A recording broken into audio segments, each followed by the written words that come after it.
Graça e paz nos sejam multiplicados neste momento, onde a gente quer meditar um pouquinho sobre o que Paulo fala em 2 Coríntios 4, e ele diz o seguinte: eu criei, por isso eu falei.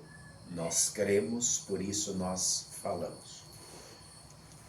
Cremos em quê? E falamos o quê? O ser humano ele é conhecido por aquilo que ele fala. Se eu falo demais de política, eu sou um político. Se eu falo mais de futebol, é porque eu gosto de futebol, eu entendo de futebol e eu acho que o meu time é o melhor. Se eu falo muito de roupa, de moda, é porque eu entendo daquilo, porque eu gosto daquilo. Se eu falo muito de música, é porque eu gosto daquele tipo, daquele estilo de música, eu entendo daquilo. Mas não é disso que Paulo está falando. Mas tem tudo a ver. Ele diz, eu criei, por isso falei. Nós cremos, por isso falamos. Ele está falando que a fé, o crer, está intimamente relacionado com o falar, com o testemunhar. Assim como o futebol. Eu gosto, eu acredito naquele time, eu falo dele. Na política, na moda, nos exemplos que eu citei. Eu só falo porque eu acredito, eu conheço aquele assunto.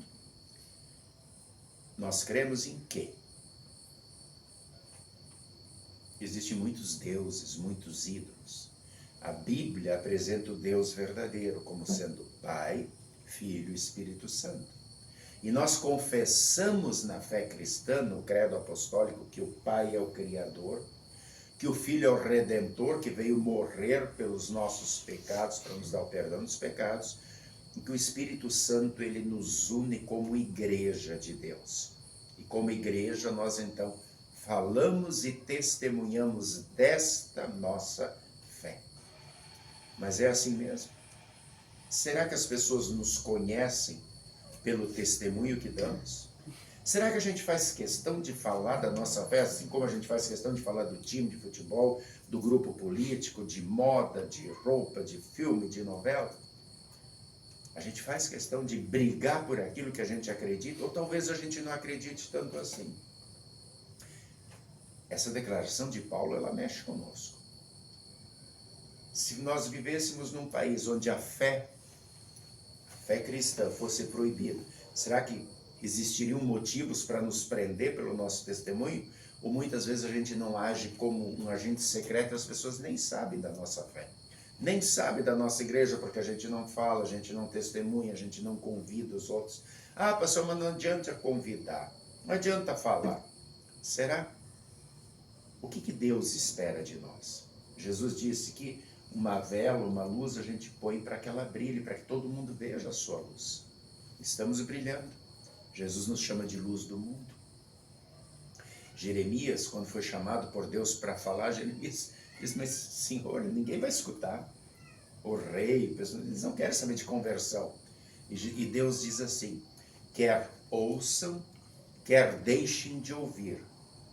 Eles saberão que houve um profeta. Ou seja, faz a tua parte.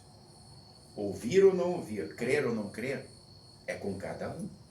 O Espírito Santo, quando a gente fala, ele está falando com aquela pessoa e dizendo assim, ó, é para ti, é contigo. Você é pecador e está indo para o inferno. Deus mandou Jesus para sofrer e morrer pelos teus pecados.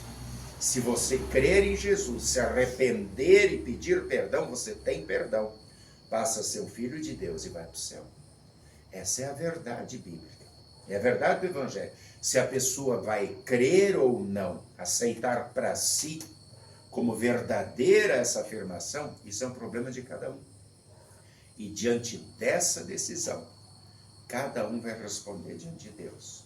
Por quê? Porque se eu creio e vivo essa fé, Deus também um dia vai dizer, você me defendeu diante dos outros. Vinde, bendito de meu Pai, para entrar no reino que eu preparei.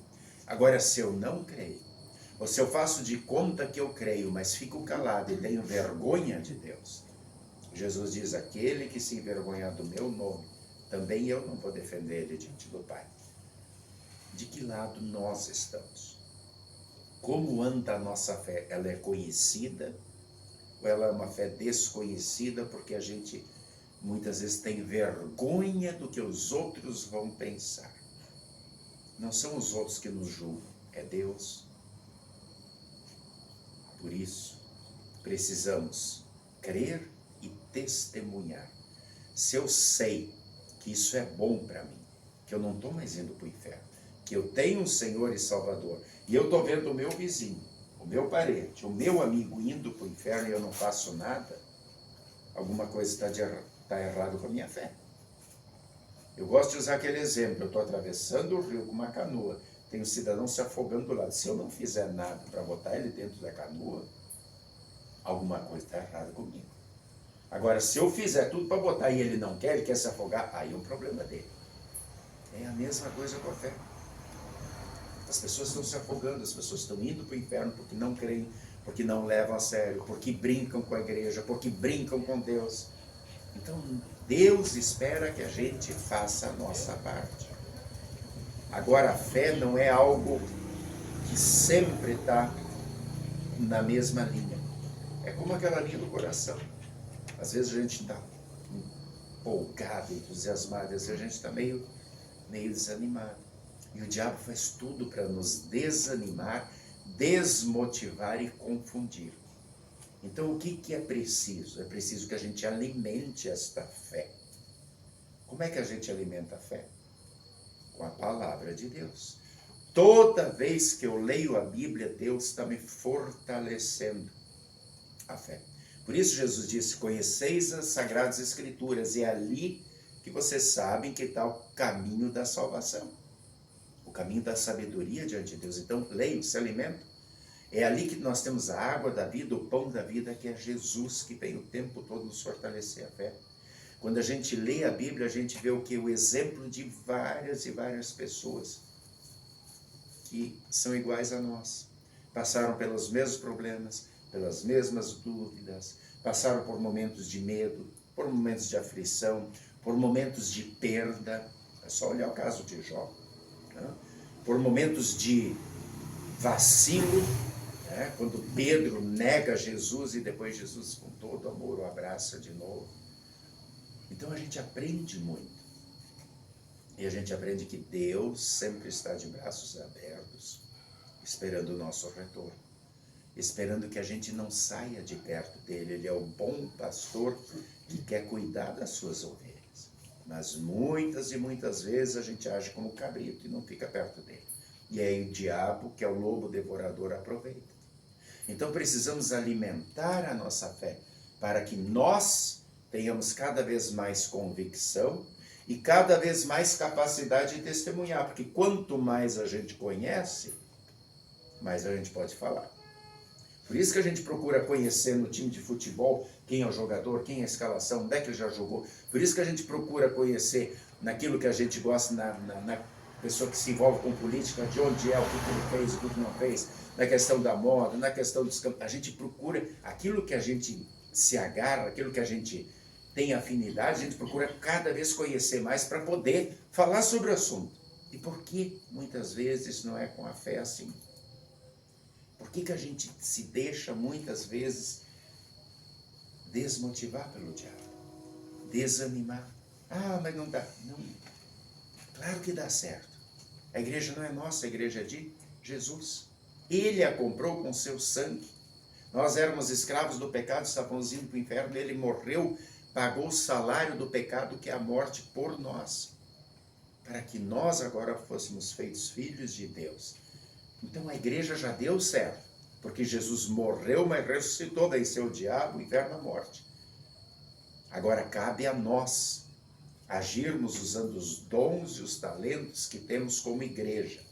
O crescimento vem dele, mas a semeadura, o falar, o agir e viver como igreja no dia a dia, em casa, na rua, no trabalho, onde quer que a gente esteja, aí é com cada um de nós. E aí a gente lembra do que Paulo falou. Cremos, por isso falamos. E é preciso a gente estar sempre disposto a fazer isso. Eu gosto de contar uma história.